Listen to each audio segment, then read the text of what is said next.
Hello friends, मेरा नाम दीपक साहू है। मैं छतरपुर मध्य प्रदेश से हूँ एंड आज मैं आपको अपनी जर्नी के बारे में बताने वाला हूँ। एंड मेरे फादर रेवेन्यू इंस्पेक्टर हैं, मेरी मदर टीचर हैं, मेरी दो बहनें हैं। मेरी एल्डर सिस्टर बीटेक कर रही हैं, मेरी यंगर सिस्टर 10th क्लास में एट दिस टाइम। मैं यूजुअली अपने होम टाउन के ही स्कूल में पढ़ा up to 8th standard. Well friends, अब हम स्टार्ट करते हैं नीट के लिए। ये जो टेस्ट है NEET, national eligibility cum entrance test, ये मेडिकल के लिए होता है। NEET UG and PG separate है। हम प्रेफरेंसली नीट यूजी के बारे में बात करेंगे। ये टेस्ट, ये एग्ज़ाम ऑल इंडिया लेवल पे ऑर्गेनाइज़ किया जाता है फॉर वेरियस जो सीट्स हैं मेडिकल कॉलेजेस के लिए, उनके लिए किया जाता है। ये इंडिया का एकमात्र मेडिकल एग्ज़ाम है। तो इंडिया के किसी भी मेडिकल कॉलेजेस के लिए क्वालिफाई करने के लिए, वहाँ पहुँचने के लिए आपको इस एग्ज़ाम को क्वालिफाई करना ज़रूरी है। अगर हम नीट के पैटर्न के बारे में बात करें, दिस ईयर नीट का पैटर्न थोड़ा सा चेंज हुआ है।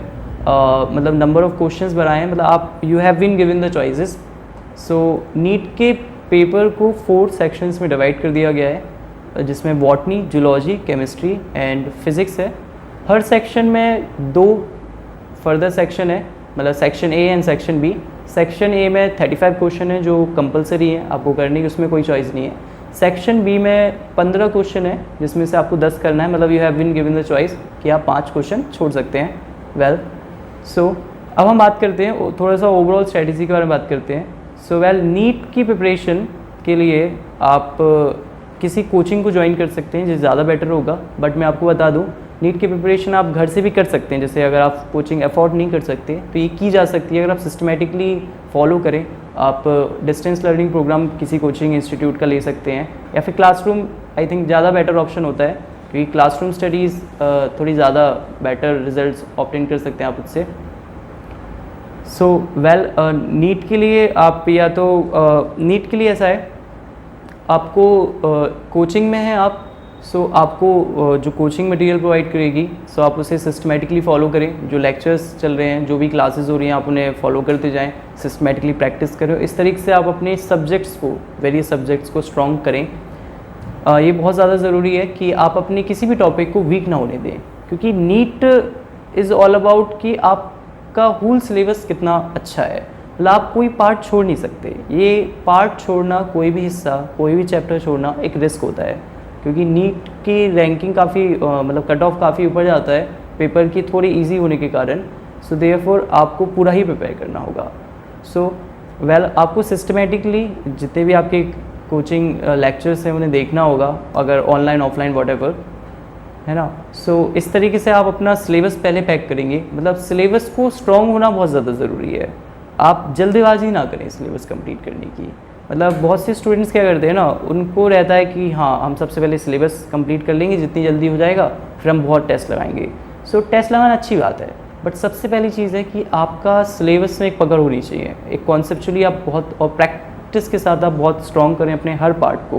क्योंकि अगर आप बहुत जल्दी सिलेबस कंप्लीट कर लेंगे, फिर आप सोचेंगे हम बाद में प्रैक्टिस करेंगे एक साथ, तो वो नहीं हो पाएगा। ऐसा नहीं होता है। It's my advice and I recommend you कि आप अपने हर टॉपिक को बहुत ज़्यादा स्ट्रॉन्ग करें, एंड हर टॉपिक पे जब कॉन्फिडेंस हो जाए, then after move to the next and move to the next. इस तरीके से आप सिस्टमेटिकली अपने पूरे सिलेबस को करें। इसमें थोड़ा टाइम लगता है, बट ये काफ़ी इंपॉर्टेंट हिस्सा होता है। And then after syllabus completion के बाद आपको प्रैक्टिस करनी होती है, मतलब मॉक टेस्ट देने होते हैं, अपनी गलतियों को निकालना होता है।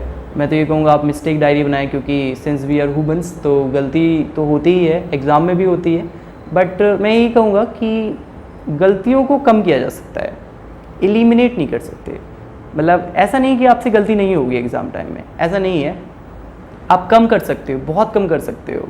ऐसा भी हो सकता है कि आप ज़ीरो कर लें, बट आप कम करने की कोशिश करेंगे तो वो ज़ीरो भी हो जाएगी गलतियाँ। इसके लिए आप मिस्टेक डायरी बना सकते हैं ड्यूरिंग योर लास्ट, जब आप मॉक टेस्ट दे रहे हो। मॉक टेस्ट बहुत दीजिए। मैं लगभग रेगुलरली रोज़ मॉक टेस्ट देता था। संडे को शायद 2 मॉक टेस्ट भी दे देता था ड्यूरिंग एग्ज़ाम के कुछ महीनों पहले। इस तरीके से ओवरऑल नीट का यही है। दोस्तों, अगर आप इस तरीके से स्ट्रेटजी प्लानिंग के साथ सिस्टमेटिकली चलते हैं तो नीट कोई मुश्किल एग्ज़ाम नहीं है, आप भी क्रैक कर सकते हैं जैसा मैंने क्रैक किया। वेल नाउ फ्रेंड्स, हम सब्जेक्ट बाई स्ट्रेटजी की बात करते हैं। हम सबसे पहले हम बायो की बात करेंगे। बायोलॉजी थोड़ा सा वास्ट हो जाता है और थोड़ा सा लर्निंग पोर्शन भी है इसमें काफ़ी ज़्यादा, इसलिए बहुत से स्टूडेंट्स को मेमोराइज़ करने में प्रॉब्लम होती है। सो मेमोराइज़ तो आपको करना ही पड़ेगा, बट आप रिवाइज़ कर के बार बार आप अपनी मेमोरी को थोड़ा सा बढ़ा सकते हैं। सो वेल, अगर हम बायो की बात करेंगे तो बायो में इस बार तो 2 सेक्शन है, एक बॉटनी है, जूलॉजी है। बायोलॉजी को सीखने के लिए एकमात्र जो सोर्स है, मतलब हम बायोलॉजी अगर हम बात करें नीट में, बायोलॉजी कैसे प्रिपेयर करें फॉर नीट, कोई बहुत से स्टूडेंट्स का क्वेश्चन होता है कि नीट के लिए हमें क्या कहाँ से क्या पढ़ना है। तो मैं तो कहूँगा कि आपको अपनी सिर्फ एनसीईआरटी पढ़नी है, ओनली एनसीईआरटी। एंड अगर आप बोलेंगे कि फिर एक्स्ट्रा का क्या होगा, तो मैं बोलूँगा आपकी जो कोचिंग में जो पढ़ाया जाएगा एक्स्ट्रा, आप बस उतना रखिए, आप बस उतना सीखिए। मतलब कोचिंग में जो आपके टीचर्स ने आपको जितना एक्स्ट्रा बताया है या फिर कुछ अच्छी बातें बताई हैं, अच्छे कॉन्सेप्ट बताए हैं जो अलग से हैं, जो काम आ सकते हैं, तो आप उनको सीख लीजिए। आप खुद से ज़्यादा एक्स्ट्रा एक्सप्लोर करने की कोशिश मत कीजिए, क्योंकि इट इज़ जस्ट लाइक ये ओशन की तरह है। आप जितना एक्सप्लोर करेंगे वो, मतलब आप जितना नीचे जाएंगे वो और नीचे गहरा है एक टाइप से। तो यहाँ पे इतना ज़्यादा ज्ञान है कि आप खुद से कलेक्ट ज़्यादा मत करिए। सो आप अपनी एनसीईआरटी पे ही फोकस करें एंड आपके जो क्लासरूम नोट्स हैं, जो आपके टीचर्स आपको जो बताते हैं, आप उनको देख लें, क्योंकि वो कहीं ना कहीं एक्स्ट्रा क्वेश्चंस भी आते हैं, तो वहाँ से वो कवर हो जाएगा। बस आपका फोकस होना चाहिए कि आप अपनी एनसीईआरटी को और कितना अच्छा बना सकते हैं। एनसीईआरटी को बेटर करना ज़्यादा ज़रूरी है। मतलब ये तो सभी को पता है कि एनसीईआरटी पढ़नी तो है, लेकिन इसको पढ़ने का भी एक तरीका है, ये ज़्यादा ज़रूरी है, ये सीखना ज़्यादा ज़रूरी है ना। सो वेल, अगर हम बात करें जैसे एनसीईआरटीज़ है, सो हम बायो की स्पेशली बात करेंगे अभी फ़िलहाल। सो बायो की एनसीईआरटी में आप देखेंगे कि थ्योरी पोर्शन है, बहुत से टेबल्स दिए हुए हैं, कई सारे फिगर्स हैं, लास्ट में क्वेश्चन है, समरी है। हर यूनिट के पहले एक साइंटिस्ट है और बायोलॉजी के लगभग हर चैप्टर में साइंटिस्ट हैं। अगर आप इस तरीके से देखेंगे तो बायोलॉजी का कंटेंट काफ़ी वास्ट हो जाता है, काफ़ी विशाल। और अभी फ़िलहाल अगर हम चलें कि आपको सब कुछ मेमोराइज़ करना होगा, yes, you have to memorise everything for NEET के लिए, क्योंकि नीट में आप प्रीवियस ईयर क्वेश्चंस उठा के देखेंगे तो आपको रियलाइज़ हो जाएगा कि क्वेश्चन कहीं से भी आ सकता है। वो ऐसी जगहों से भी आ सकता है जहाँ से आप सोच नहीं सकते। जैसे आप इस बार तो समरीज़ वगैरह से भी क्वेश्चन आया हुआ है। सो समरी ऐसी चीज़ होती है जो बच्चे सोचते हैं नहीं याद, छोड़ देते हैं, इसको क्या करना, जो चैप्टर पढ़ा है उसी की तो समरी है, तो उसको नहीं पढ़ेंगे तो कौन सा क्या बिगड़ जाएगा। लेकिन मैं बोलूँगा आपको कुछ भी नहीं छोड़ना है, कुछ भी मतलब कुछ भी, मतलब एक एंड से लेके दूसरे एंड तक आपको उसे पूरा देखना है। सो अगर हम बायो की बात करें, सो मेरा एक तरीका था, मैं क्या करता था, जो पढ़ता था, जो टॉपिक पढ़ता था, एक तो बायो की एनसीईआरटी की रीडिंग बहुत ज़्यादा इंपॉर्टेंट है। द नंबर ऑफ टाइम्स आप रीड करते हैं उतना ज़्यादा आपको उससे प्रॉफिट होता है।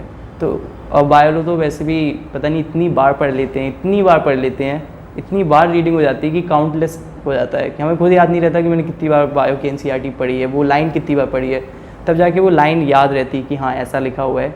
सो वेल, मैं आपको एक चीज़ बताना चाहूँगा, बायो का कोई भी टॉपिक पढ़ते समय, जैसे आप अगर एनसीईआरटी पढ़ रहे हैं, सो आप क्वेश्चन फ्रेमिंग की आदत डालें। मैं ये करता था एग्जैक्टली, मैंने इतने क्वेश्चंस फ्रेम किए कि मैं कोई चीज़ मुझे याद नहीं होगी ना, तो मैं उस पर खुद क्वेश्चन बनाऊंगा, तो मुझे वो क्वेश्चन का आंसर याद रहेगा, कि मुझे याद रहेगा कि हाँ मैंने एक ऐसा क्वेश्चन बनाया था इसलिए इसका आंसर ऐसा है। तो क्वेश्चन फ्रेमिंग से आपकी माइंड की क्यूरियोसिटी बढ़ती है।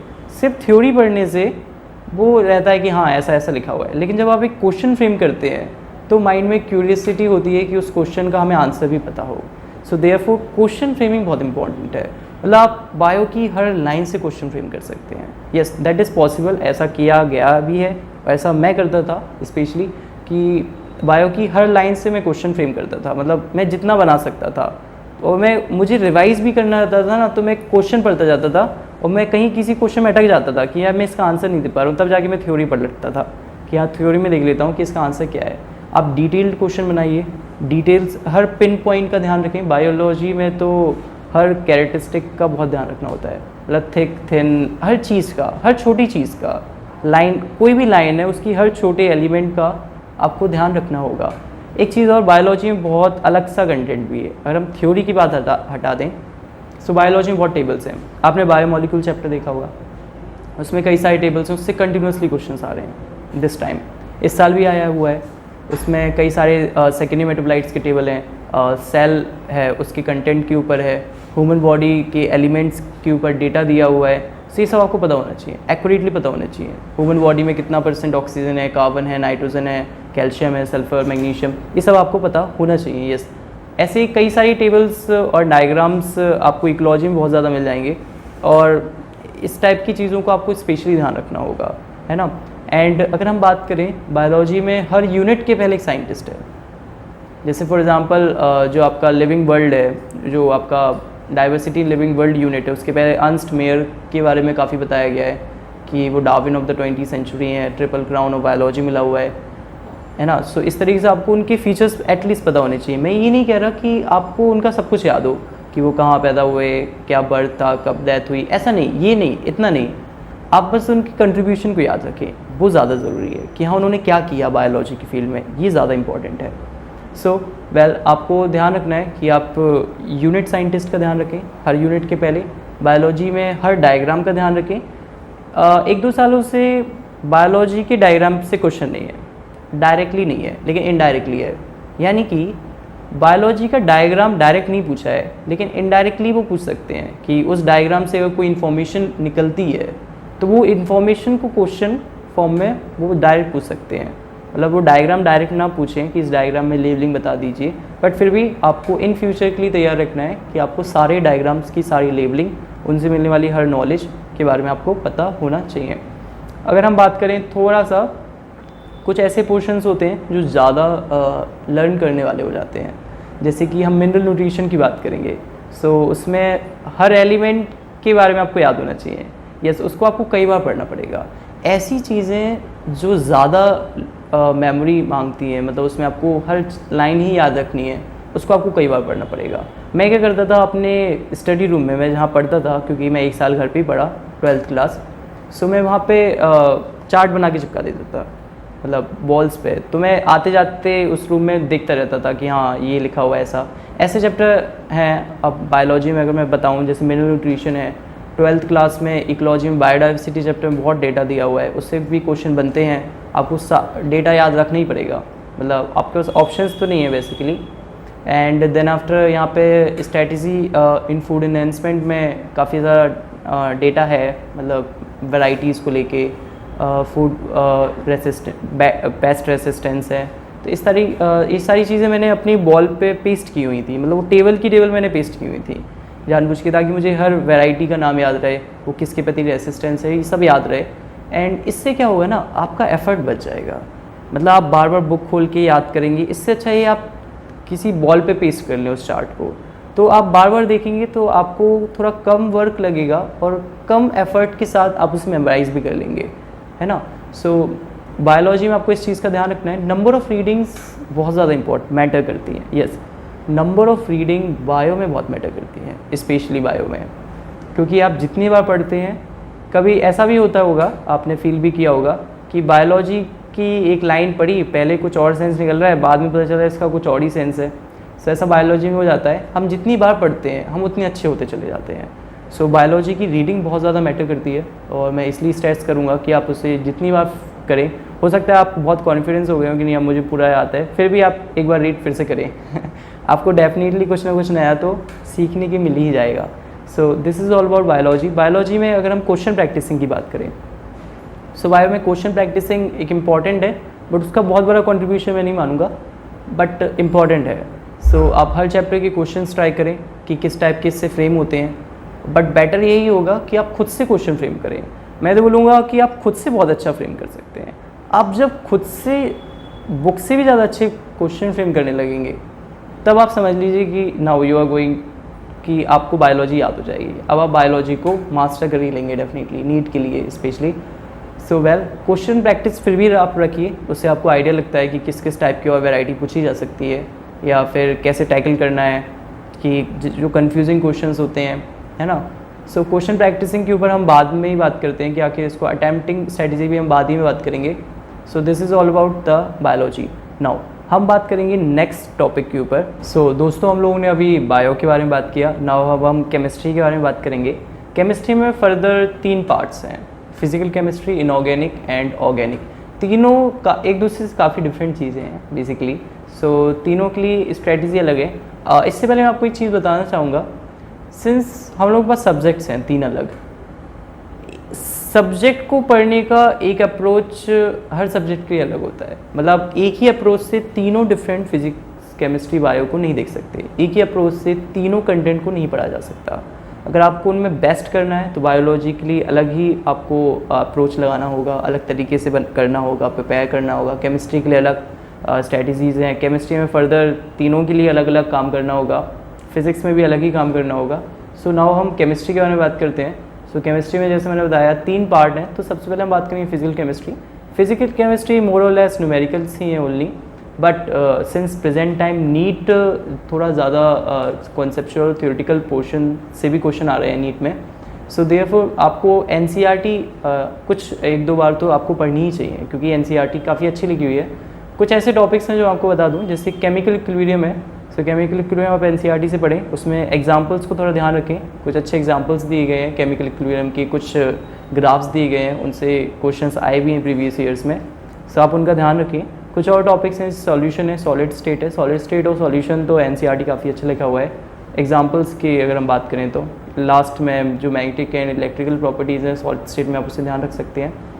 सॉल्यूशन में अगर मैं बात करूँ तो at present time ideal, non ideal solution से काफ़ी ज़्यादा थ्योरेटिकल क्वेश्चंस हैं, उनके एग्जांपल्स हैं, तो आप एनसीईआरटी से देख लें। That is more than sufficient for theoretical portion. मतलब फिजिकल केमिस्ट्री की थ्योरी के लिए आपको बाहर से कुछ भी पढ़ने की ज़रूरत नहीं है, आपको सिर्फ प्रैक्टिस करने की ज़रूरत है। बिकॉज मैंने कहा ना, फिजिकल केमिस्ट्री मोर और less is numericals only. Well, so आप न्यूमेरिकल के लिए आप जिस कोचिंग में हैं आप उसके मटेरियल को ट्राई कर सकते हैं। मैं एक बुक लगाता था नरेंद्र अवस्थी फिजिकल केमिस्ट्री की, that's a very nice book. आप नीट की नरेंद्र अवस्थी परचेज़ कर सकते हैं, आईटी के लिए अलग आती है। सो आप नीट की परचेज़ की, that is more than enough for you. मतलब वो आपको एक अच्छी वैराइटीज़ ऑफ क्वेश्चंस भी दे देगी, and that is more than enough for physical chemistry के लिए। नरेंद्र अवस्थी से ज़्यादा आपको टफ क्वेश्चंस लगाने की ज़रूरत नहीं है। मतलब फिजिकल केमिस्ट्री में आपको बहुत ज़्यादा टफ क्वेश्चंस लगाने की ज़रूरत नहीं है। आप बेसिक फंडामेंटल लेवल पे बने रहें, कॉन्सेप्ट्स को सही रखिए, एग्जांपल्स को प्रिपेयर कर लीजिए, एंड फार्मूलाज को भी ध्यान रख लीजिए। And in this way physical chemistry में आपको ज़्यादा मेहनत तो नहीं करनी पड़ेगी। Now let me talk about inorganic. Inorganic में स्टूडेंट्स को सबसे ज़्यादा प्रॉब्लम आती है, ऑर्गेनिक और फिजिकल से भी ज़्यादा, क्योंकि इसके पीछे का रीज़न है इसके याद करने की प्रॉब्लम होने से ज़्यादा। मतलब इसमें रिएक्शंस होती हैं, उनके पीछे कोई ज़्यादा लॉजिक नहीं होता है। बट मैं कहूँगा कि आप खुद से लॉजिक थोड़ा डेवलप कर सकते हैं, बट वो आपको ज़्यादा हेल्प तो नहीं करेगा, लेकिन कुछ तो हेल्प करेगा ही। सो आपको मेमोराइज इसमें थोड़ा ज़्यादा करना पड़ेगा। सो इनऑर्गेनिक केमिस्ट्री के लिए एनसीईआरटी काफ़ी अच्छा एक सोर्स है। सो वेल, लेकिन इससे पहले आपके जो टीचर्स आपको पढ़ाएं आप उन्हें डेडिकेटली सीखें। जैसे कुछ टॉपिक्स होते हैं जो डिटेल्स में आप डील करें, वो फ़ायदेमंद रहेगा। जैसे कि पीरियोडिक टेबल है and chemical bonding, specially chemical bonding में मैं बात करूँगा। केमिकल बॉन्डिंग आप डिटेल्स में सीखें, क्योंकि केमिकल बॉन्डिंग में जो आप कॉन्सेप्ट सीखेंगे वो पूरी इनऑर्गेनिक केमिस्ट्री में काम आएगा। ब्लॉक की स्टडीज़ में भी काम आएंगे वो कॉन्सेप्ट्स। सो आप केमिकल बॉन्डिंग डिटेल्स में करें, उस पर काफ़ी क्वेश्चंस ट्राई करें। इनऑर्गेनिक में क्वेश्चंस की भी इंपॉर्टेंस है, क्योंकि इसी से आपको बहुत सी चीज़ें याद होती हैं, है ना। सो देयरफॉर आप एंड देन आफ्टर इनऑर्गेनिक के लिए तो एनसीईआरटी ही मोर देन सफिशिएंट है। स्पेशली अगर मैं कहूँ ब्लॉक्स के लिए, मतलब SPDF ब्लॉक्स, चारों ब्लॉक्स के लिए एनसीईआरटी में काफ़ी डिटेल्स हैं। स्पेशली अगर मैं बात करूँ पी ब्लॉक थोड़ा सा वास्ट हो जाता है। थोड़ा P block 2 families boron and carbon family 11th में है, बाकी की 4 फैमिलीज़ 12th में है। सो इस तरीके से काफ़ी डिटेल टॉपिक है। सो आपको उसको बार बार पढ़ना होगा। मतलब एनसीईआरटी की इनऑर्गेनिक मैं खुद बताऊं कि पी ब्लॉक मैंने इतनी बार पढ़ा कि मुझे उसकी एक एक लाइन ही याद हो गई, और वो ज़रूरी भी है कि आपको उसकी हर रिएक्शन, हर केमिकल के फीचर्स कि वो ऑक्सीडाइजिंग है, कितना ऑक्सीडाइजिंग है, रिड्यूसिंग है, कैसे काम करता है, कैसा बिहेवियर शो करता है, एलेक्ट्रॉप्स हैं, पता नहीं बहुत सारी चीज़ें एनसीईआरटी में दी हुई हैं ब्लॉक स्ट्रेटजीज़ में। स्पेशली एक और टॉपिक है कोऑर्डिनेशन कंपाउंड, वो भी काफ़ी अच्छा है। प्रेजेंट ईयर्स में उससे काफ़ी अच्छे क्वेश्चंस पूछे गए हैं, उसमें आपको थोड़ा सा एक्स्ट्रा अप्रोच रखना पड़ेगा। सो वो मेरे हिसाब से आपके टीचर्स ही उसके लिए हेल्प कर सकते हैं। अगर आप खुद से ज़्यादा एक्स्ट्रा जाने की कोशिश करेंगे तो आप डेविएट ही हो रहे होंगे, आई थिंक।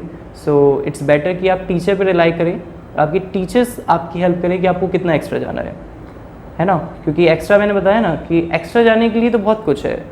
सो अगर आप खुद से ज़्यादा एक्सप्लोर करने की कोशिश करते हैं तो कहीं ना कहीं आप अपना टाइम वेस्ट करेंगे, क्योंकि टाइम ही एक ऐसा फैक्टर है जो सबके पास सेम है, बस यही है कि कौन कितना उसको यूटिलाइज सही तरीके से कर रहा है in a nice and systematic manner. So inorganic chemistry में आपको अपनी एनसीईआरटी को कई बार पढ़ना है, क्वेश्चंस काफ़ी प्रैक्टिस करने हैं, सो ये बहुत ज़रूरी है। नाउ अगर हम बात करेंगे अब हम बात करेंगे ऑर्गेनिक केमिस्ट्री। ऑर्गेनिक केमिस्ट्री देखा जाए तो वैसे प्रेजेंट ईयर्स में एनसीईआरटी से बाहर नहीं है, बट मैं आपको कहूँगा कि आप थोड़ा सा आपको एक्स्ट्रा रखना पड़ेगा अप्रोच ऑर्गेनिक्स में स्पेशली, क्योंकि बट इसके लिए भी आप अपने टीचर्स पे ही रिलाई करें, वो जितना आपको बता दें आप उतना सीख लें, जितनी एडिशनल रिएक्शंस हो। ऑर्गेनिक के लिए एनसीईआरटी में काफ़ी अच्छा लिखा हुआ है और आपको उसको याद रखना पड़ेगा, मतलब सारी चीज़ें। जैसे इस साल तो इंटरमीडिएट से भी क्वेश्चन पूछा गया है, मतलब not only the final product but intermediates name reactions हैं जितनी भी ऑर्गेनिक की, तो आप एक काम कर सकते हैं, आप उसकी एक लिस्ट बना सकते हैं, बॉल पे पेस्ट कर सकते हैं, वो काफ़ी यूज़फुल है। नेम रिएक्शन से बहुत ज़्यादा क्वेश्चंस पूछे गए हैं, पूछे जाते भी हैं।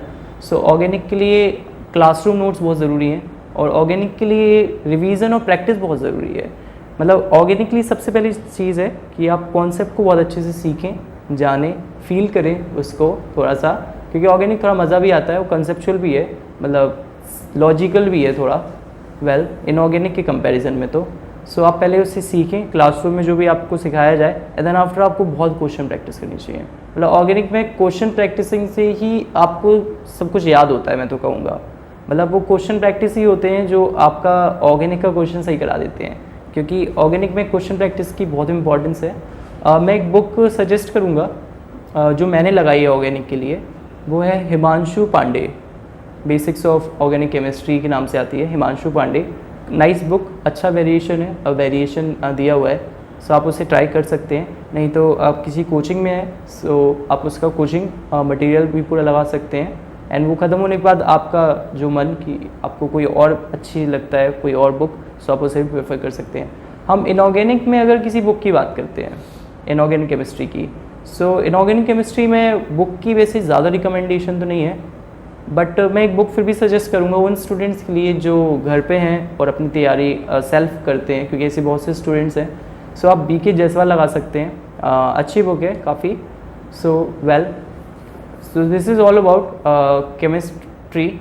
नाउ फ्रेंड्स, अब हम बात करेंगे फिज़िक्स की रिगार्डिंग। सो फ्रेंड्स, अभी हमने केमिस्ट्री के बारे में बात किया, नाउ हम बात करते हैं नीट की प्रिपरेशन में सबसे ज़्यादा इंटरेस्टिंग सब्जेक्ट। इंटरेस्टिंग मैंने इसलिए कहा, कई सारे बच्चों के लिए बहुत इंटरेस्टिंग है और बहुत से लोगों के लिए एक डरावना सब्जेक्ट भी है ना। So yes, you are correct, we are just going to talk about physics. So physics देखा जाए, फिज़िक्स आई थिंक एक ऐसा टॉपिक है जिसमें मेमोरी पार्ट सबसे कम है, सबसे पहला पॉइंट। मतलब बायो केमिस्ट्री के रिगार्डिंग फिज़िक्स में मेमोरी पार्ट कंपैरेटिवली कम है, हालांकि थोड़ा बहुत तो है ही।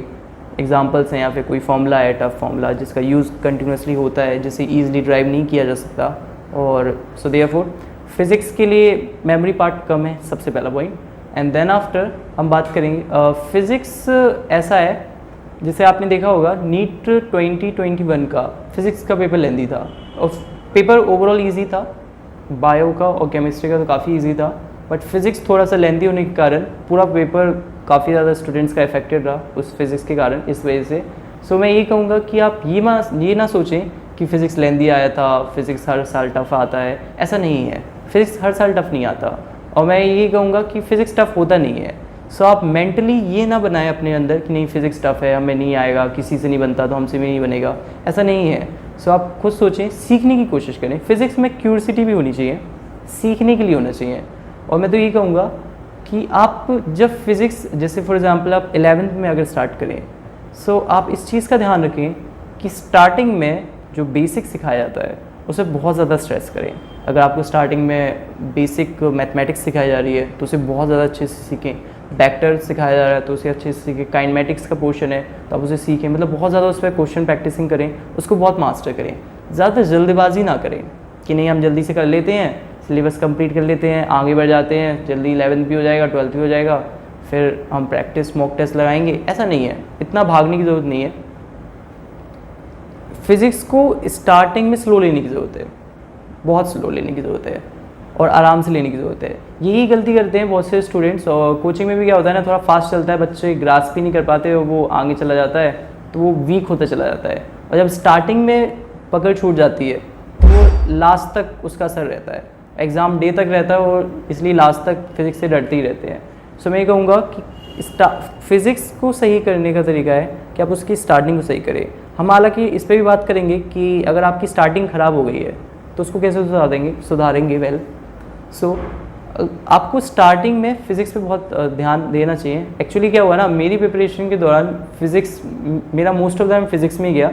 इसके पीछे का ये रीज़न नहीं है कि मुझे बनता नहीं था इसलिए मैंने most of the time physics को दिया। इसके पीछे का रीज़न है कि मुझे वो ज़्यादा इंटरेस्टिंग लगता था, ज़्यादा मज़ा आता था क्वेश्चन प्रैक्टिसिंग में, या फिर सीखने में कोई अच्छा कॉन्सेप्ट है या कोई अच्छी सिचुएशन है उसके ऊपर सोचने में कि और क्या पॉसिबिलिटी हो सकती हैं, क्या केसेस हो सकते हैं और क्या इस पर्टिकुलर सिचुएशन में हो सकता है। और मेरे टीचर भी उसी टाइप के थे, काफ़ी ज़्यादा डिबेट डिस्कशन कराने के लिए उस पर्टिकुलर सिचुएशन में। सो देयरफॉर वो ज़्यादा मेरी प्रिपरेशन का टाइम फिज़िक्स को ही जाता है। बट मैं आपको रिकमेंड करूँगा कि इतनी ज़्यादा ज़रूरत नहीं है, तो आप थोड़ा बाकी पोर्शन पे भी ध्यान दें। सो फिज़िक्स को स्ट्रॉन्ग करने के लिए आपको क्वेश्चन प्रैक्टिसिंग पे बहुत ध्यान देना होता है, आपको वे ऑफ अप्रोच पे बहुत ध्यान देना होता है, वे ऑफ थिंकिंग पे काफ़ी ध्यान देना होता है। मतलब आप जिस तरीके से फिज़िक्स एक्चुअली क्या है, काफ़ी कुछ आप देखते भी हो, मतलब नेचर से ही काफ़ी ज़्यादा रिलेटेड है। जो आपके आसपास होता है कि हाँ कार चल रही है, बैलून है या प्रोजेक्टाइल है, या फिर न्यूटन्स लॉ ऑफ मोशन है, वर्क एनर्जी पावर है, रोटेशनल है। सो आप थोड़ा इसको कनेक्ट कर सकते हैं। जब आप रियल लाइफ से इसको कनेक्ट करेंगे तो तब आप इसको फील कर पाएंगे, एंड जब आप फिज़िक्स को फील कर पाएंगे देन आफ्टर आप इसकी सिंप्लिसिटी को फील कर पाएंगे। एंड जब आप इसकी सिंप्लिसिटी को फील कर लेंगे तो आपको ये टफ नहीं लगेगी। It will be a kick walk for you. मतलब आपको ये आसान लगेगी, आपको ये मज़ेदार लगेगी, एंड आप अपना नीट क्रैक कर लेंगे फिज़िक्स का। सो मैं ये कहूँगा कि आप स्टार्टिंग में स्लो रहें, जानबूझ के स्लो रहें। स्टार्टिंग में सीखें और उस पर काफ़ी क्वेश्चन ट्राई करें, अप्रोच को डेवलप करें, अपने माइंड को डेवलप करें फिज़िक्स के लिए स्पेशली। और इस तरीके से आप स्टार्टिंग में स्लो रहेंगे, स्टार्टिंग का कंटेंट सीखेंगे, एनएलएम, वर्क एनर्जी पावर तक। मतलब मैकेनिक्स का पोर्शन अगर आप अपना स्ट्रॉन्ग कर लेते हैं तो मैं ये कहूँगा कि पूरी फिज़िक्स ऑलमोस्ट खत्म हो जाती है। मैकेनिक्स में ही आप इतने कॉन्सेप्ट सीख चुके होते हैं कि सिमिलर कॉन्सेप्ट वही आपको इलेक्ट्रोडायनेमिक्स में मिलते हैं, वही चीज़ें आपको मॉडल में मिलती हैं, वही चीज़ें आपको बाकी सारी जगह मिलती हैं। सो देयरफॉर मैकेनिक्स का पोर्शन, सिंस हम सबसे पहले मैकेनिक्स ही पढ़ते हैं फिज़िक्स में 11th में, सो देयरफॉर आपको उस पर काफ़ी फोकस करना चाहिए, उस पर काफ़ी क्वेश्चन प्रैक्टिस करनी चाहिए, और काफ़ी ज़्यादा कॉन्फिडेंट हो जाने के बाद हमें मूव फॉरवर्ड करना चाहिए। मैकेनिक्स के बाद हीट एंड थर्मोडायनेमिक्स है, फिर वेव्स है। वेव्स थोड़ा मैं आपको बता दूं, वेव्स एक ऐसा टॉपिक है बहुत से बच्चों को फील ही नहीं आता। फील इसलिए नहीं आता क्योंकि वो दिखाई भी नहीं देता है, बस यही दिखाई देता है कि हाँ वेव है। बट ये है कि आप उसको ज़्यादा डेप्थ में ना जाएं उस टॉपिक के, आप उसे ऊपर से लेवल से भी तैयार करेंगे तो काम चल जाएगा। सो इसलिए उसकी रिगार्डिंग ज़्यादा परेशान न रहें। मतलब जैसे अगर आपको वेव्स नहीं आ रही है तो आप ये ना सोचें कि नहीं मेरा वेव्स ख़राब है तो मेरा फिजिक्स भी ख़राब है, ऐसा नहीं है। किसी एक पोर्शन की वीक हो जाने से आप उस सब्जेक्ट को वीक ना माने। जैसे आपका कोई कहीं और भी फिज़िक्स की बात छोड़ें, अगर हम केमिस्ट्री और बायो की बात करें, तो अगर आपका कोई पोर्शन ही वीक है तो आप उसकी वजह से उस पूरे सब्जेक्ट को वीक ना मानने लगे, या फिर किसी चैप्टर का कोई कंटेंट वीक है या फिर वो नहीं आता है तो आप ये ना सोचें कि वो चैप्टर ही मुझे नहीं आता है और उसको लेके आप परेशान होते रहें। ऐसा नहीं करना है।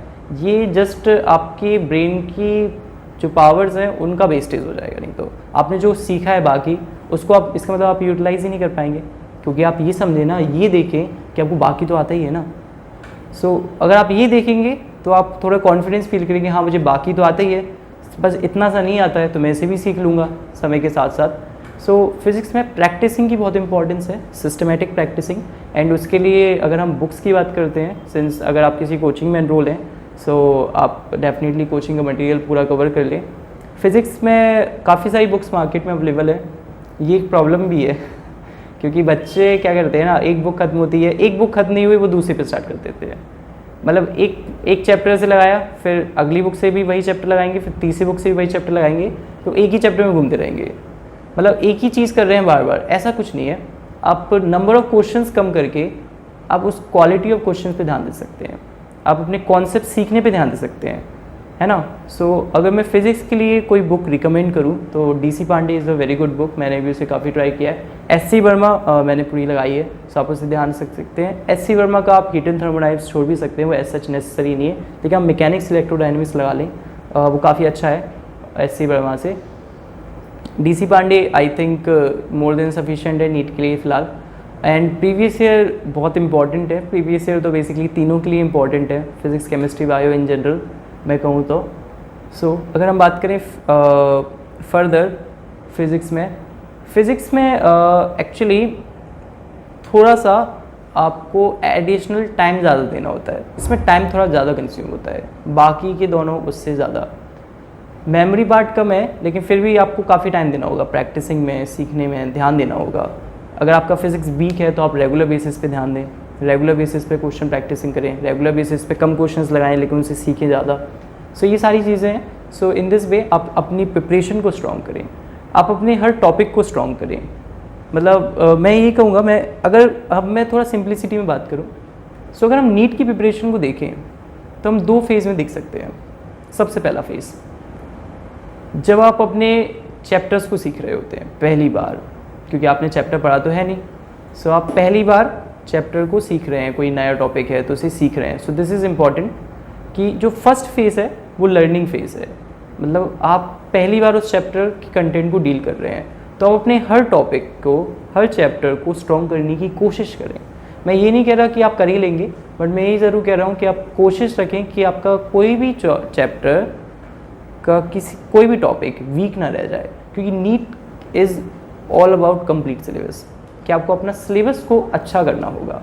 तो सबसे पहला फेज़ नीट की प्रिपरेशन का यही है कि आप अपने हर चैप्टर पे पकड़ बनाएं, आप हर चैप्टर पे कॉन्फिडेंस हो। आपको कोई चैप्टर पसंद नहीं है, सो फिर भी आपको वो करना ही होगा, मतलब that is just like a compulsion, कि आपको उसे करना ही पड़ेगा फॉर नीट के लिए। आप छोड़ नहीं सकते, चाहे तो छोड़ भी सकते हैं, इस बार तो ऑप्शन भी दें, बट मैं यही कहूँगा कि किसी भी चैप्टर को छोड़ना बहुत रिस्की हो जाएगा नीट के हिसाब से, तो है ना। सो देयरफॉर ये नीट का फर्स्ट फेज़ है, और नीट का ये फर्स्ट फेज़ स्टूडेंट्स एक गलती करते हैं, बहुत कॉमन मिस्टेक है, वो इतना फास्ट जाते हैं इस फर्स्ट फेज़ में, मतलब इतना फास्ट सीखते हैं, क्वेश्चन प्रैक्टिस कम करते हैं, मतलब वो सिलेबस की कंप्लीशन की दौड़ में इतने आगे निकलने की कोशिश करते हैं। उनको लगता है हम जितनी जल्दी सिलेबस कंप्लीट कर लेंगे उतनी जल्दी हम बहुत आगे निकल जाएंगे, हम ऑल इंडिया रैंक 1 तक सिलेबस कंप्लीट जल्दी करके ही पहुंच जाएंगे, बट ऐसा नहीं है। आप सीखने पे ज़्यादा ध्यान दें। अब मतलब आप जितना सीखेंगे आप उतना अच्छा बेटर करेंगे।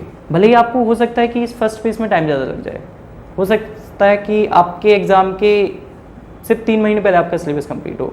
बहुत सी कोचिंग में तो क्या होता है 4-5 महीने 6 महीने पहले ही खत्म हो जाता है। अच्छी बात है, ठीक है, वो अपना उनका एक शेड्यूल है, बट ये भी तो है, क्या स्टूडेंट का खत्म हुआ है? कोचिंग का तो खत्म हो गया है, क्या स्टूडेंट सीख पाया है? ये भी है कि स्टूडेंट को अपना ध्यान रखना है, क्योंकि पेपर तो आपको देना है ना, तो आपका सीखना ज़्यादा ज़रूरी है। कोचिंग में कंप्लीट हो गया वो बात अलग है।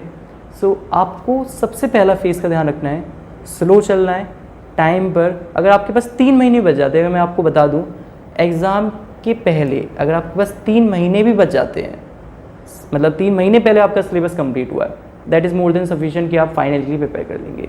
अगर हम बात करते हैं नाउ, फर्स्ट फेज़ तो आपका लर्निंग फेज़ है, जिसमें आपको बहुत ज़्यादा ध्यान रखना है, रेगुलर रहना है, प्रैक्टिस करना है, रिवाइज करना है, सिस्टमेटिकली नोट्स बनाना है। नोट्स में हम फिर कभी बात करेंगे, नोट्स एक बहुत डिटेल टॉपिक है, नीट के लिए काफ़ी इंपॉर्टेंट है नोट सेंस। सो मैं जल्दबाजी में नहीं बताना चाहूँगा, हम इस पर डिटेल्स में बात ज़रूर करेंगे।